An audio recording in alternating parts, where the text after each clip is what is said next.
इस विवाद की समाप्ति और इसके संविधान सम्मत मार्ग के लिए मैंने महाराष्ट्र के मुख्यमंत्री, उप मुख्यमंत्री और कर्नाटक के मुख्यमंत्री, गृहमंत्री और वरिष्ठ साथियों को आज यहाँ पर बुलाया था। दोनों पक्षों के साथ भारत सरकार के गृह विभाग के ऑफिसर की उपस्थिति में बहुत अच्छे माहौल में बात हुई है। दोनों मुख्यमंत्रियों ने सकारात्मक अप्रोच रखा है और कुल मिलाकर इस बात पर सहमति हुई है कि डिस्प्यूट के रास्ते और डिस्प्यूट का समाधान लोकतंत्र के अंदर रोड पर नहीं हो सकता, संविधान सम्मत मार्ग से हो सकता है। तो अतः कुछ फैसले हुए हैं जो मैं आपको बताना चाहता हूं। सबसे पहले, जब तक सुप्रीम कोर्ट का इस बारे में निर्णय नहीं आता, कोई भी राज्य इसके बारे में एक दूसरे राज्य पर क्लेम या तो डिमांड जनरेट नहीं करेगा। दूसरा, दोनों राज्यों के मिलाकर दोनों ओर से 6 मंत्री बैठेंगे और इस पर डिटेल नीचे तक परकोलेशन किस प्रकार से हो, इसकी चिंता और चर्चा करेंगे। छोटे छोटे और कई मुद्दे भी हैं दो राज्यों के बीच में, जो पड़ोसी राज्यों में आमतौर पर देखे जाते हैं। ऐसे मुद्दों का निवारण भी ये 3 मंत्री दो ओर से जो है वो ही करेंगे।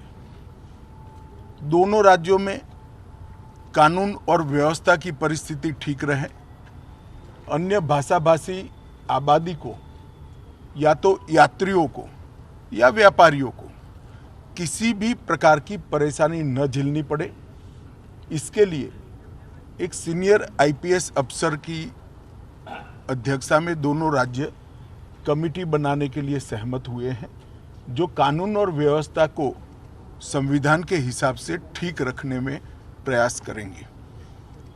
जब मामलों की चर्चा भी हुई तो ये भी ध्यान में आया है कि पूरे मामले में फेक ट्विटर ने भी बहुत बड़ा रोल निभाया है।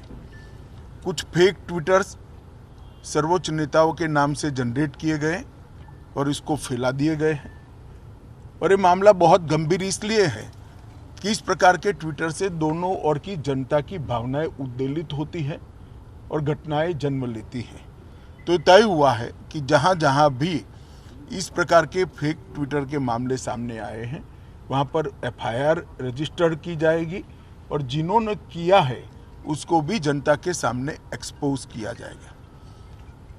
तो एक बहुत अच्छा, एक प्रकार से सर्वसम्मत निर्णय आज की बैठक में हुआ है। इसके बाद मैं दोनों राज्यों के विपक्षी पार्टियों के मित्रों को भी इस देश के गृह मंत्री नाते अपील करना चाहता हूं, राजनीतिक विरोध जो भी हो, जो विपक्ष में बैठे हैं सरकार के सामने राजनीतिक कार्यक्रम ले सकते हैं, परंतु दोनों राज्यों की जनता के हित में और दोनों राज्यों की बॉर्डर पर अन्य भाषाभाषी जो लोग बस रहे हैं इनके हित में अब इसको कम से कम राजनीतिक मुद्दा न बनाया जाए। एक कमेटी जो बनी है वो कमेटी की चर्चा का आउटकम और सुप्रीम कोर्ट के फैसले का इंतजार किया जाए। मुझे विश्वास है कि दोनों राज्यों में कांग्रेस, एनसीपी और उद्धव ठाकरे जी का ग्रुप, ये सारे नेता इस बात में सहयोग करेंगे कि इस बात को राजनीतिक रंग न दिया जाए। धन्यवाद।